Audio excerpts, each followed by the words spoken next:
আল্লাহ, আমাকে যে কালে কালে আরো কত কিছু শুনতে হইব। এখন আবার নতুন একটা কথা শুনতাছি, বুবলি আপু নাকি সুন্দরী না।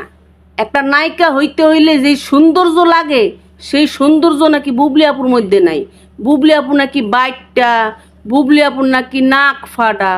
আরো শুনতাছি বুবলি অভিনয়ই জানে না, বুবলি অভিনয়ই পারে না, বুবলি একটা ভুয়া অভিনেত্রী। কোন তো কেমনটা লাগে। আরে ভাই, বুবলির মধ্যে সেই সৌন্দর্য ছিল বলেই সাকিব খান তাকে নায়িকা বানিয়েছিল। নায়িকা বুবলি এখন আর শুধু নায়িকা নয়, একই সাথে অভিনেত্রী বুবলি।